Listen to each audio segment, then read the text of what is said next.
Hey there everyone! Seems like the response to my Mualani video was pretty good, so it's about time I make one about Kinich, isn't it? He and Emily are the first Dendros to release after quite a while without any Dendro characters. So let's see, is he any good? And first we will have to go through his kit to do that. He is going to be a Dendro Claymore DPS character who focuses on doing elemental skill damage with the Burning and Burgeon reactions. His normal attacks don't really do anything interesting. They're just standard normal attacks and you're not going to use these. But his skill is very interesting. With his skill, he will grapple to an opponent, and then he is going to essentially circle strafe around them. And then when you do a normal attack, you will fire what is called a loop shot. Now this is going to do damage 2 times. This loop shot generates 3 Night Soul points. And when the Night Soul points are maxed, it will consume all Night Soul points to deal Dendro damage with his elemental Scale Spiker Cannon. This ability has a quite high multiplier, rivaling that of Navia's skill, and it is going to be used a lot more as well.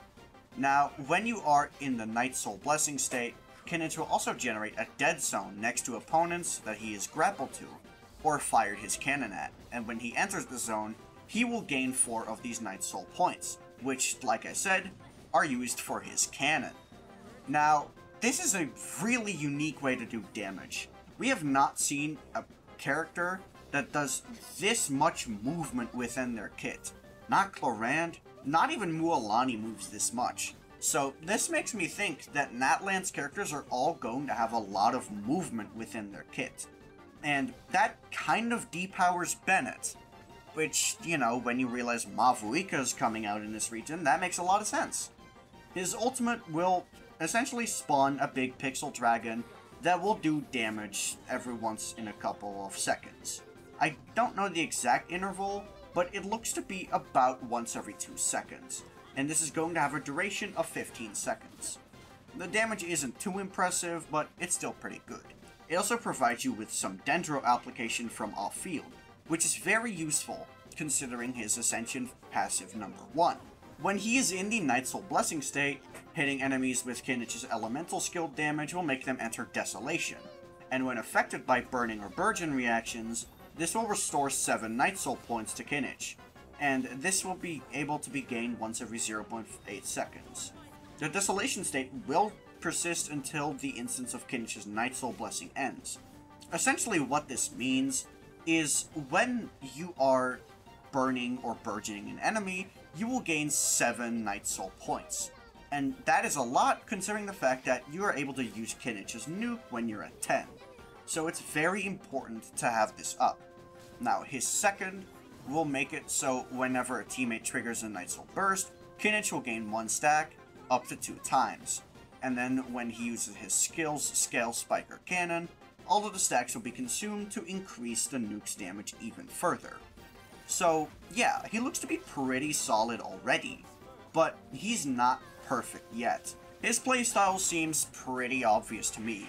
He uses ultimate to apply Dendro from off-field, or you have a Dendro teammate that does that, and then you use your elemental skill to essentially just circle strafe around the enemy. If you've been enjoying the video so far, be sure to leave a comment, leave a like, and subscribe to my channel. It helps me out a ton. Now, let's look towards Kinich's teams. While Mualani was a lot more subtle about the reactions he wanted to go to until you look at the signature, Kinich shows you very much what he wants to accomplish, which is being in a Burning or a Burgeon team. Now, which one of these do I think is better? When it comes to pure damage output, a Burning team with Emily, Xiangling, and Bennett is going to be your best bet. But I think this is not going to be super practical, because of Bennett. Now, Bennett is a character that forces you to be in a small circle the entire time, and Kinich's gameplay just simply does not allow for that. The only way to make this actually work is if the enemy just straight up doesn't move, but that is extremely wishful thinking. So, what else can we do? Well, we can look towards a Burgeon team. So, we will need a Pyro character and a Hydro character. Now, the Hydro character seems pretty obvious to me, because Farina is a very strong unit, and she will be able to help with Burgeon production. She also gives a lot of damage bonus, which Kinich will benefit from. And then as a Dendro character, you can use Baizhu because she can also heal, and then for the Pyro, you can choose to go for Xiangling, Toma, or Dea. Now, they all have their own benefits. For example, Xiangling has the largest amount of AoE of these characters, while also having the best application. Toma gives you some defensive utility and is overall the cheapest when it comes to pulling him, but he also comes with energy issues and area coverage issues. And then Dea gives you just straight up interruption resistance, while also having application on the opponent's location rather than your own, but she is not going to be contributing much else when it comes to survivability or damage. I think these are all viable picks, but I do personally think that for pure damage output, Xiangling will be the best one, but the most practical is most likely going to be Dea.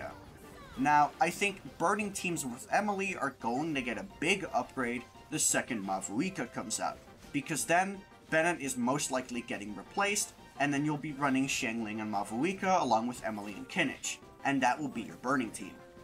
Now, let's look at Kinich's vertical investments. I would like to start out with his signature weapon, the Mountain King's Fang. It has a base attack of 741, which is the highest in the game, along with 11% crit rate. And the passive is honestly downright broken. You gain 1 stack after hitting an opponent with an elemental skill, but after a nearby party member triggers Burning or Burgeon, the equipping character will gain 3 stacks. So yet again, it's being made very obvious what team they want you to put Kinich in. And what these stacks will do is give you 10% damage bonus up to 6 times. So that is a whole 60% damage bonus from just one weapon. That is a lot of damage bonus. I will say, again, forcing a specific reaction on you, it's nothing new, but I am disappointed that they're doing it again. Now for Kinich's consolations. His C1 will give him some movement speed if he does his aerial skill for exploration, but the real thing you want to look for here is the 90% crit damage on his Scale Spiker cannon.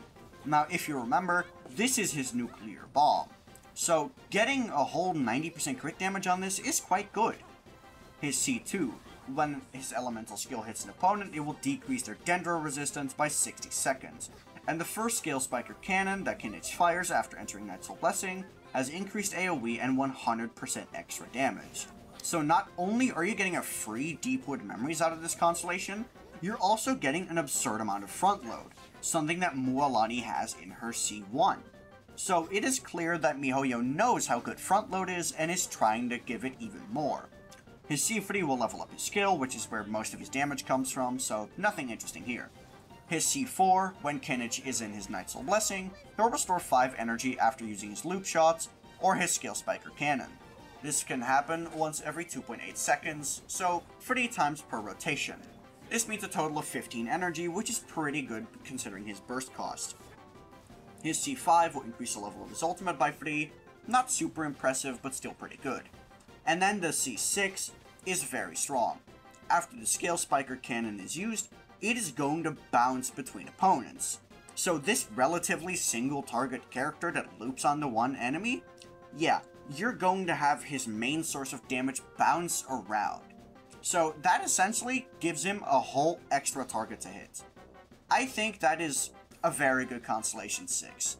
Although it's not as good as something like Mualani or Arlecchino, but if you like Kinich and you want to C6 him, you will have a lot of fun with this. So, what do you think of Kinich? I think he is going to enter the top 5 of DPS characters, but he's not looking as broken as Mualani. Obviously, we still have some beta versions to go, and Mualani was nerfed, so anything can go really, but considering the fact that Kinich was not really changed, I think MiHoYo is happy with what they did. Be sure to comment what you think of Kinich, and also leave a like. Join my Discord if you want to get into a discussion with me, or follow me on Twitter to just see me post once every 10 million years. That'll be all from me. Peace.